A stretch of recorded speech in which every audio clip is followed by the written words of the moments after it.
Jumpa lagi dengan saya Budi Setianto, kreator EasyStock. Hari ini kita menghitung saham yang top gainer itu tahun lalu, yaitu Digital Media Tama Maxima atau kodenya DMMX. Dia naiknya sampai 8,5 kali lipat. Itu bisa Anda lihat di grafik yang ada di layar yang kecil. Itu kenaikannya luar biasa, kenaikan yang kenaikan sejak dari awal. Jadi bisa dilihat juga dari EasyStock, bisa lihat juga EasyStock juga bisa kelihatan. Nah ini, EasyStock kalau Anda buka seperti ini, Anda bisa download dari Google Play Store. DMMX, sorry.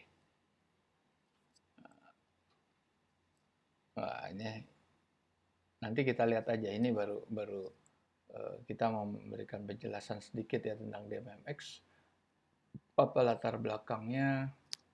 Oke. DMMX mencapai 8,5 kali lipat. Nah, kita lihat apakah masuk ciri khas sebagai saham gorengan, yaitu volume tiba-tiba naik yang tadinya, tapi ini kan perusahaan IPO yang akhir 2019 ya. Berarti apakah awal-awalnya tidur terus naik? Kita lihat lagi nanti. Terus ini saham, kita lihat ini, kalau dilihat dari sini ya sahamnya sih tidur sebetulnya, itu saham tidur itu. Kita lihat settingnya, kita melihat volume di sini, volume profile chart ya, volume. Oke, kita lihat volume. Oke, terus saham ini pasti dari lapis kedua ketiga karena bukan blue chip, udah jelas. Dan kedua, kenaikan ini apakah karena faktor fundamental, kita lihat nanti. Apakah emiten fundamental yang malah merugi tapi naik. Nah, ini kapitalisasinya seberapa besar, kita lihat nanti. Oke, ini di MMX didirikan tahun 2015, bukan perusahaan yang sudah lama tapi baru dibentuk. Bisnisnya ada di bidang IT, perdagangan digital, platform pertukaran iklan, dan IPO-nya 21 Oktober 2019, harga IPO-nya 230. Tapi kalau kita lihat ini di sini, ini memang 230. Ini kan naiknya sampai ke berapa ya? 8,5 kalinya. Itu tuh harganya di situ masih di level 300 tuh. Nah, di level 300 naik ke level 3.000-an ya. Nah, ke level 3.400 ya. Nah, 3.400. Nah, itu ya kalau dari sini kira-kira naiknya 8,5 ya, bisa kalau dari sini bisa 10 kali gitu. Nah, pertanyaannya kenapa harganya bisa meluncur naik sampai seperti itu? Memang kalau lihat dari dari volumenya, dia memang tidak tidur ini saham ini, cuma harganya flat aja. Tidak tidur nih kalau dari bulan 1, dia kan dari Oktober ya. Nah, ini dia tetap tetap memiliki minat dari pasar, per tradingnya lumayan, dan waktu naik ini sebetulnya fluktuatif ya secara volume ya, naik turun naik turun naik turun. Nah, ini kalau kita lihat dari fundamentalnya, capex-nya naik, ya naiknya nggak terlalu signifikan ya, naik sekitar 10 miliar lebih. Terus net asetnya naik ya, which is bagus. Laba naik ya luar biasa juga, 8 kali lipat.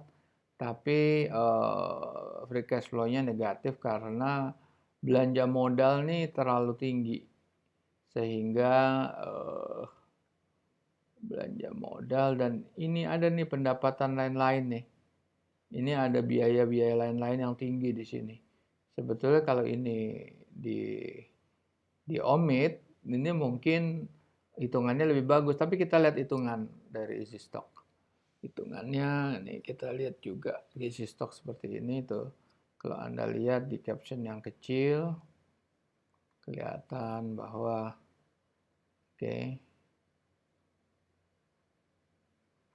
belum bisa dirubah ya. Oke.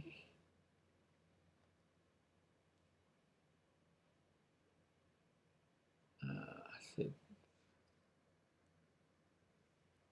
Oke, ini disconnect. Ya, oke. Nah, ya. Kita lihat dari isi stok. Oke, kita lihat lagi perhitungannya ya. Nah,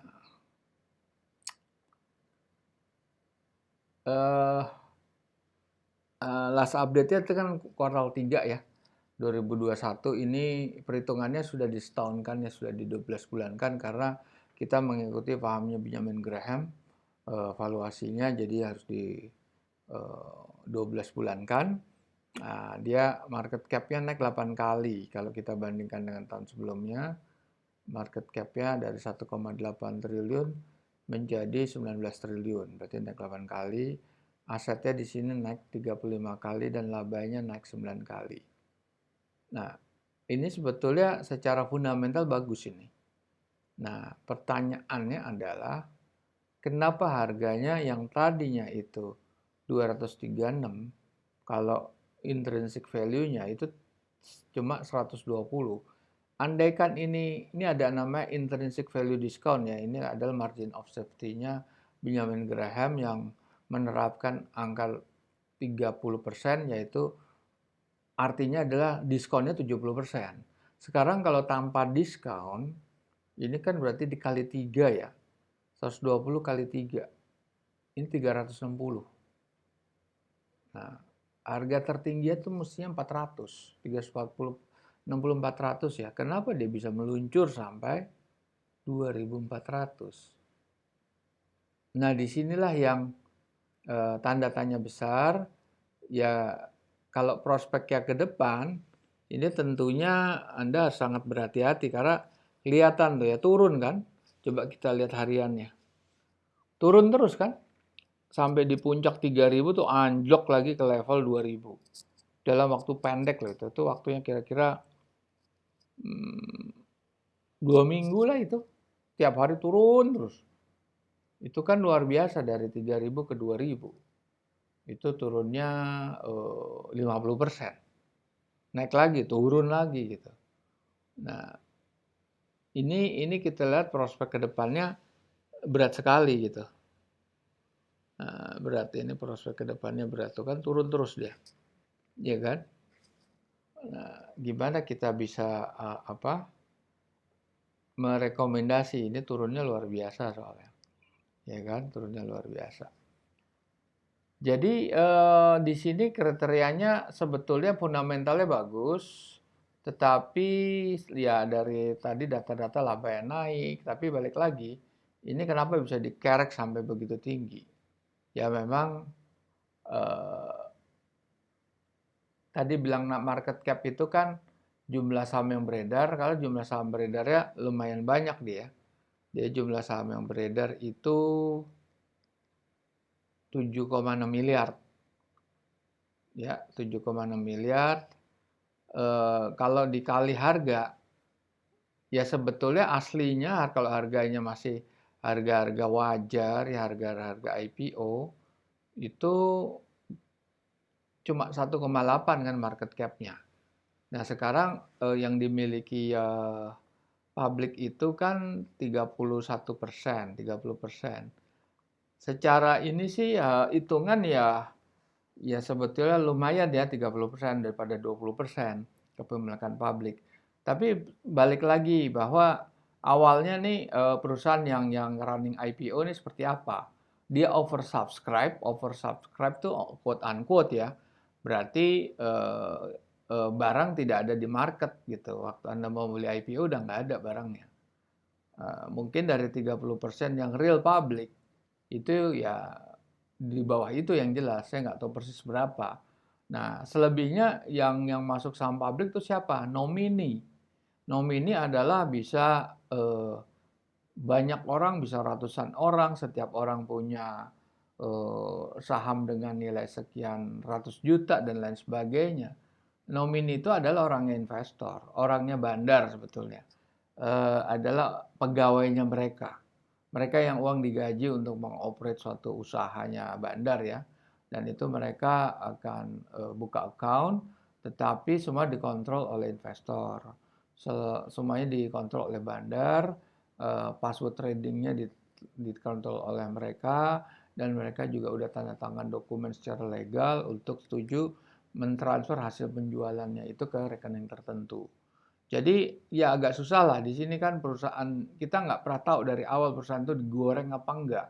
Kita nggak bisa. Yang bisa adalah untuk ketemu saham-saham IPO, emang saran kami adalah ya berhati-hatilah gitu.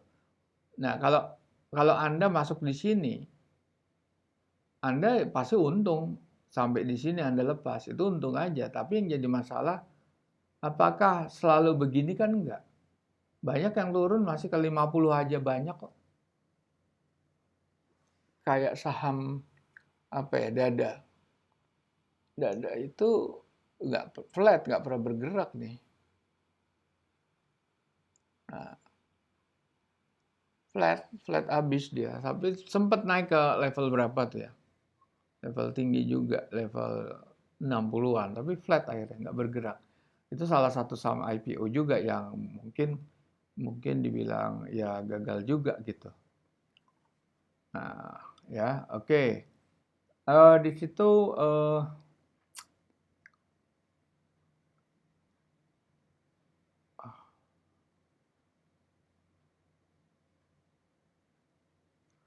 jadi kita nggak bisa merekomendasi apa-apa. Jadi kita akan berjumpa di lain kesempatan dengan saham top gainer yang lainnya. Sampai jumpa.